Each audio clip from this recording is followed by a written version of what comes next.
Hello everyone, Caren Glasser here, and welcome to this episode of The Passion Point. This is the show where we follow Passionistas around the world who are actually following their own passion, making a living, doing what they love. And today, I'm excited because this person that I'm about to introduce is somebody that I've known for many, many years and have known them actually in a different capacity.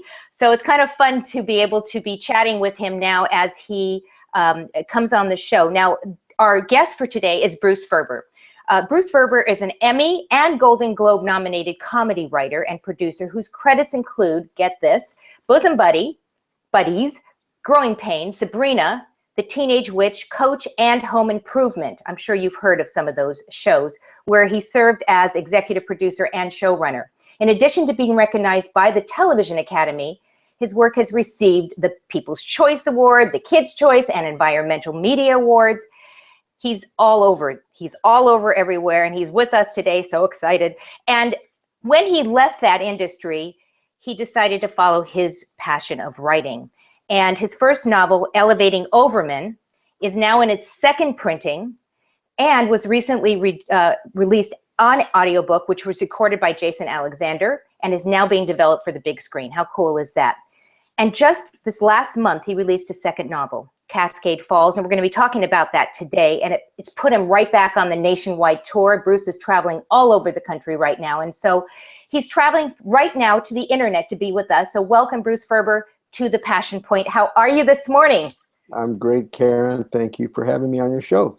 Well, I'm delighted that you're here. You just are such a versatile, talented guy. You have been in so many different aspects of media, and I'm just really, really excited that you're here with us today. And it is about passion. And so I'm going to start the show with the definition that Webster gives for passion. And Webster says that passion is an intense, driving, or mastering feeling or conviction. So what does Bruce say? What is passion? Well, I mean, passion is something that it lives inside you. And it's something that if you don't get it out, something feels wrong. Many people have addictions, unhealthy addictions. But what I learned about myself as a writer is that my addiction is to creativity. And whether I'm writing or playing music I've got to get that out somehow. And if I don't do any of it, I get very, very cranky. So the passion is something that lives inside you that somehow has to get out, even in a small way, every day for a little bit, because without it, you just don't feel alive. Such a great answer. You just don't feel alive if you're not doing what your passion is. So let's talk about you, Bruce. Let's talk about your journey to getting to where you are today as a very well-received writer. In your own right. Your second book is coming out. How did you get here? I mean, I know that because I've known you for many, many years, you were in the industry. How was that? Tell us about that and that you got out. You're not in that right anymore. So how did you get there and why did you get out and what made you pursue the journey that you're on right now? That's a good question. Being in the industry is very exciting. It's especially exciting when you're young. As a creative person in television comedy, you're working in collaboration with a lot of people. And when you go into what they call the writing room, there's generally minimum of 8 people sitting around that table. And if one day you don't feel particularly funny, the guy or the woman next to you is funny that day, and they'll have the joke that you need to make your script better. And it really is a fun way to make a living. And I did it for many, many years. It also has its downsides, being collaborative, that you're also collaborating with a studio and a network that all have their own opinions of what you should be doing, and they're footing the bill, so you have to answer to them all the time. When I decided to sort of like ease out of all that, I really didn't know what I wanted to do, and somebody said to me, have you ever thought of writing a novel? And I said, well, I don't know. I don't know if I can write a novel. And it just kind of stuck in my head. And then one day I started writing this character, Overman, and he was a guy who was about my age, but he hadn't had success. His whole life had been a failure, and he was wondering, well, what can I do? You know, I'm 55. I don't want to go out. I don't want to close it out like this. How can I make my life mean something? And one day, so I started to write this character, and I wrote him for like 3 or 4 pages, and I really had a lot of fun writing him. And then one day, I went to my mailbox, and I took out the penny saver, and I saw this ad that said, life-changing LASIK eye surgery, $299 an eye. And that gave me the sort of springboard for the entire first novel, where this guy is looking to change his life, and you know, he doesn't really know what to do, but he takes this chance on life-changing LASIK surgery. He's been wearing glasses all his life. He figures, what could it hurt? And as it turns out, it does change his life, and he starts to see the world differently, and he not only sees better, but he sees the world differently. And that was the beginning of all this. That's fascinating, because the whole analogy between the vision and LASIKs and being able to see clearer as to you know, what he needed to do next. So you said that this is this based on, well, loosely on your journey? You're seeing things clearly? Well, I mean, what it really was based on is a person, you know, finding their second act, which I was doing. So he was a loser who wanted to, you know, just feel like his life was worth something. And I had had success, but I was looking for more meaning in my life. And, you know, what I say about that book is that the character and I started out like here and there. And as the book started to finish, we started going on a similar journey, because we were both kind of remaking ourselves, me as a novelist and Ira Overman as a guy whose life was worth something. And as I mentioned earlier, Jason Alexander actually recorded the audio version of this book. And I know that you have relationships with people in the industry. How difficult was it to get somebody to, or was it not difficult at all, somebody to buy into your vision, your dream, and want to participate in this? Was it a phone call to Jason? Hey, buddy, I'd like you to do this? It was a really interesting story, because I didn't know Jason at all. And since I've kind of, you know, sort of like walked away from the TV business, I kind of have left a lot of those relationships, you know, the ones that weren't close relationships. I don't, you know, I can only network when I feel motivated to network. I can't just keep in touch with everybody, people who aren't really in my life. It's very hard for me to do. So as far as getting Jason went, a friend of mine was doing a play here in Los Angeles, and Jason was directing it. And, you know, I thought, God, you know, when I think of Overman, I think of Jason, and maybe I'll just, you know, talk to my friend, see if he'll give him the book. So I went to the play. My friend said, sure. So I went to the play. I put the book in an envelope. I wrote a little note about who I was, and that I just wasn't some guy off the street, that I executive produced a show that was opposite Seinfeld for many years. And so, you know, you never really expect to hear anything from people. You just sort of let it go. And then 3 months later, I got an email saying, I love this book. I want to make it as a movie. And then once he said he wanted to make it as a movie, that's where I grabbed him and said, do the audiobook. Because as we all know, getting the money to make movies is very, very difficult. Getting into a studio and recording an audiobook is relatively easy.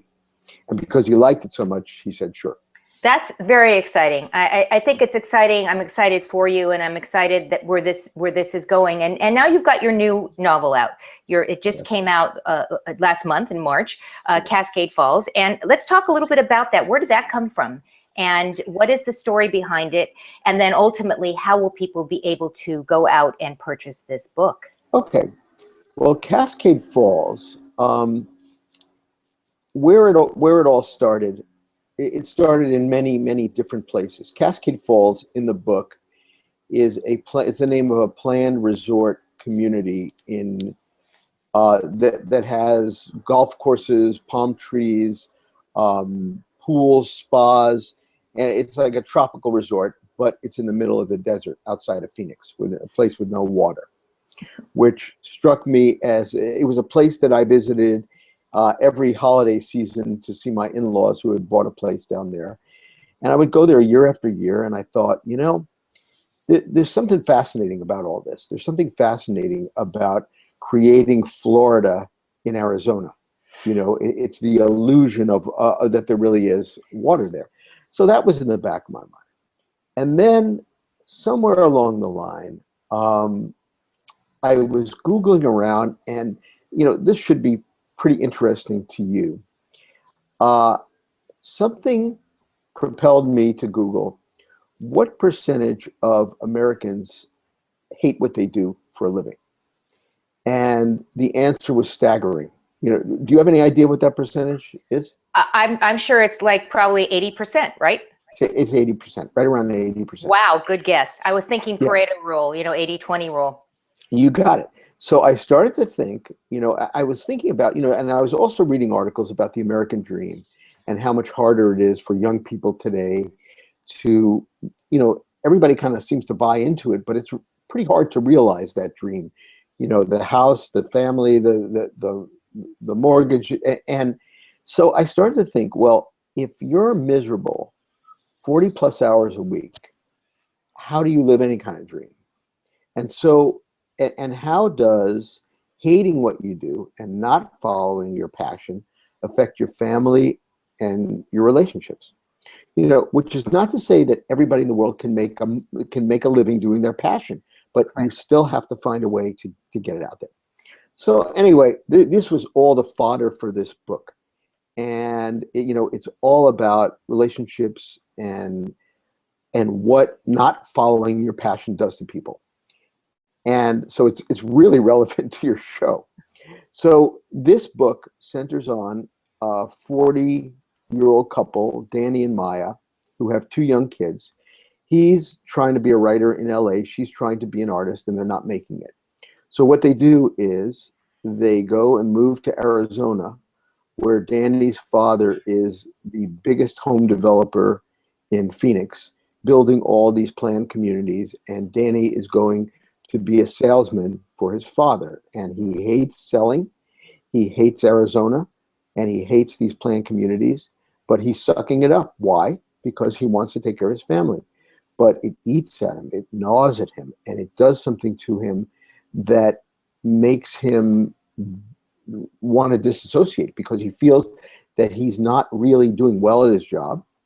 And it also explores what happens to men when they feel they're not really supporting their family the way they want to, when they're not making enough money, when they're not there and available for their kids and fun for their kids.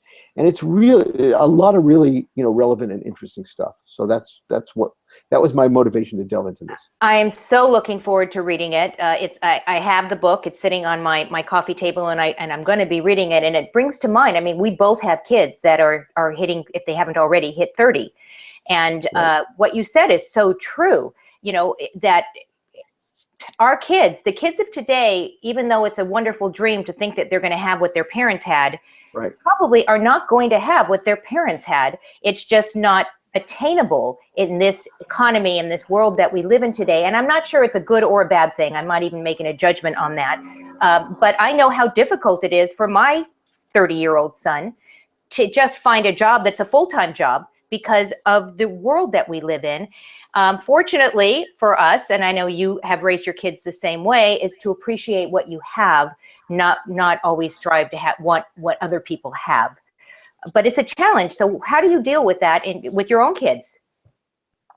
Well, I mean, I just think that our whole society has been sold this bill of goods that unless you have your own piece of real estate and your own what was the middle class ideal, that you're less than adequate. I mean, I think that's the message that gets put out there by society and by advertising. So you try and instill in your kids the things that are important, obviously, and you encourage them to follow their passions in some way, whether they're making a living at it or not making a living at it. And this is what I think is really important.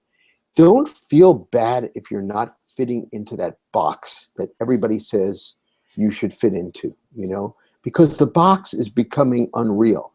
And, you know, I read these articles that said the only time there was a middle class for real in America was after World War II. That's when it began, when people started building a country.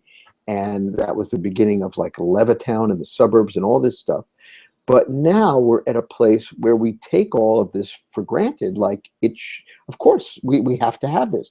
And what they're saying is to have a sustained and active middle class really takes, you know, a lot of doing and perhaps some government involvement, because it just doesn't sustain on its own. And the rest of the world has become, you know, the upper class and the lower class and not much middle. And we have to understand that if that's what we want, we have to really work at it and not just expect people and not say you're not working hard enough. Exactly. And as you know, because you're now an entrepreneur in your own industry, you're a writer and you are creating your own industry for yourself. There are so many people out there that are calling themselves entrepreneurs because they don't want to say they're unemployed or they lost a job or they were let go or whatever that is. I like to call them accidental entrepreneurs. And it's people who find themselves in this situation, which is going to go right back to passion right now, because we're going to bring it all back to the word passion, is that they find themselves in a situation that they don't really know what they want to do next, because they have been taught all their life that this is the path that you're supposed to be on, and you're supposed to have your job, your jump out of bed, you're supposed to be doing whatever it is that you were taught. And we live in a different world, and it's hard. It's hard because it's a mindset change. I know personally, and I'm going to ask you about this as well. You know, as I've gotten older, the things that used to be really, really important to me, not so much. And now in this third stage of my life, I am looking at things in terms of how does it make me feel? Do I feel good about the environment I'm in? I've downsized to the point that we went from a 4,000 square foot home to a 1,400 square foot home, no joke. Right. And in the beginning, it was like, okay, that's actually a very large place for most people that are living out there. 1,400 square feet is huge, right? Right. But for somebody who used to live in bigger, that bigger is not always better, right? I agree with you. I agree with you. Yeah. But it's funny, you talk about the accidental entrepreneur. I can tell you a funny story about that. When I decided to start writing novels, I thought, okay, I don't have to promote anything. I'll just sit and write something brilliant. And the whole point of being a novelist is so I don't have to go out to the studio and schmooze with the networks and all this stuff. So what do? I go to New York with Overman to do this event at the Jewish Book Council. They have an author event every year where they have 200 authors and 200 people from the various JCCs and synagogues around the country. And so I go to this event, and I think it's for reviewers. I have to make a presentation. They only allow an author to speak for 2 minutes. Everybody speaks for 2 minutes about themselves and their book, and that's it. They cut you off. So I think I'm going there to see, you know, if they like what I say, they'll review my book. And it turns out it's not that at all. It's for a public speaking tour. And I said, oh my God, so I have to go and now speak in public? Well, I found out about this maybe the day before I was supposed to go and present. And then I just sucked it up. I said, okay, I'm going to give the best presentation I can. And let's see if they pick me to do any of this stuff. And if they pick me, I'll just figure out what to do. So sure enough, I got picked by 4 places. And I went out and I started doing these events. And I was nervous as hell in the beginning. And I would say that I would give myself maybe a 6 or a 7 of how I did. But now I'm good. Now I'm good. Now I realize that I have to get out there and talk about my stuff. And it doesn't bother me anymore, because as long as I believe that what I have to say has value, I feel comfortable talking about it to people. Absolutely. And you're also right now creating some digital assets, which is, right. That's my world, my wheelhouse that I live in. And so by doing shows like this, or when you're in print online, those are digital assets that can work for you 24/7, in addition to you being on the road. What is it like being on the road? You have a family. What is it like being on the road?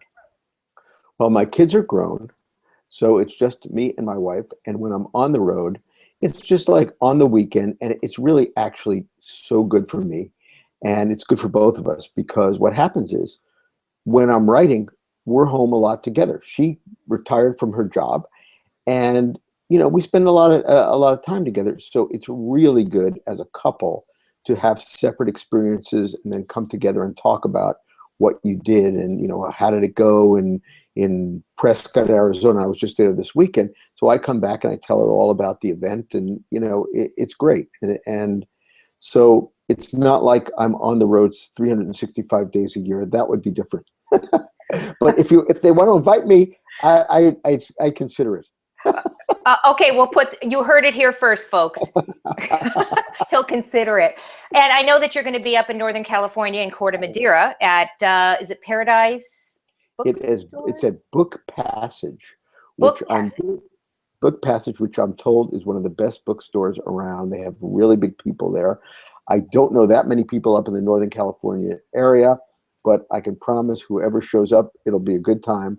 I've done a bunch of these little things now, and it's really an interesting experience because now you've heard what the book is about, and it's something that people can really relate to.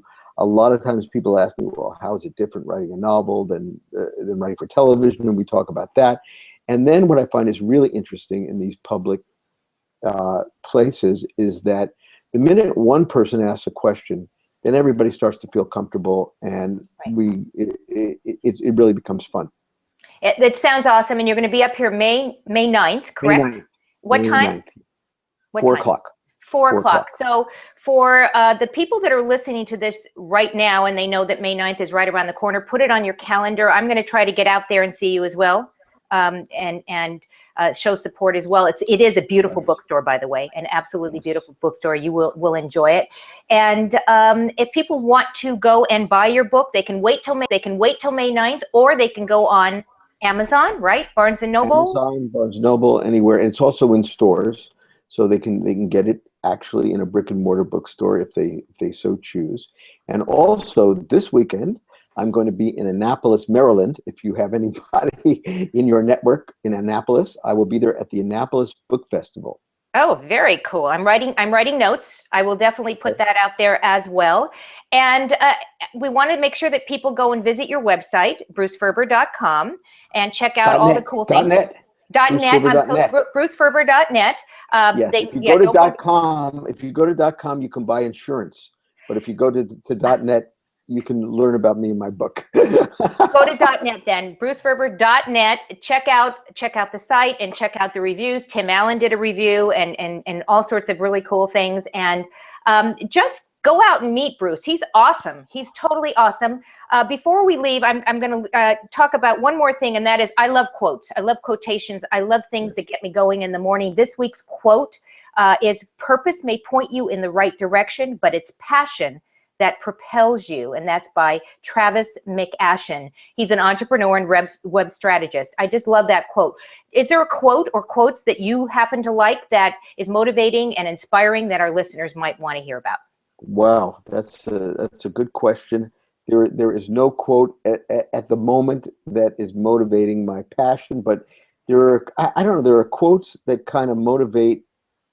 People ask me, like, when you write a book and there are things in the book, there are passages in the book that you write, and there's just something, I talked about Cascade Falls, and there's a lot of angst in this book. There's a lot of, as I say, it centers about a guy who is not following his passion and pays the price for it. And he has sort of like what looks to be a midlife kind of dalliance, but it doesn't really go that way. And the line that I wrote in that book that kind of stuck with me out of the whole book, he says, I'm not looking for a midlife sex thing. I just want to be around someone that I don't disappoint. So we're all, yeah. Oh, wow. It's heavy duty. And I can't say that that's what motivates me, but I feel very happy that I'm not that person. So sometimes you'll see a quote or you'll write a quote. of somebody who's not following their passion, and you just do the opposite. And when you live your passion, you don't feel that way. Exactly, exactly. Well, Bruce, I really want to thank you for taking time out of your day to be with us today. For those of you who are listening right this very moment, take a look at the run sheet right below. There's a bunch of links and places that you can go to get to know Bruce a little bit better. Go to bruceferber.net. Check out his books, Elevating Overman, which is the first book in its second printing already, and the new book, Cascade Falls. And May 9th in Corte Madera, check out Bruce. He'll be there answering questions. And also in Annapolis, right? Maryland, right? Yes, very, very cool. This Saturday, yeah, April 29th. Saturday. So yeah. I just want to thank our listeners. We know that you have a choice how you spend your time, and we are so appreciative that you decided to spend it with us today. So as always, go out and give somebody an awesome day, and we'll see you next time on the next episode of The Passion Point. Goodbye, everyone.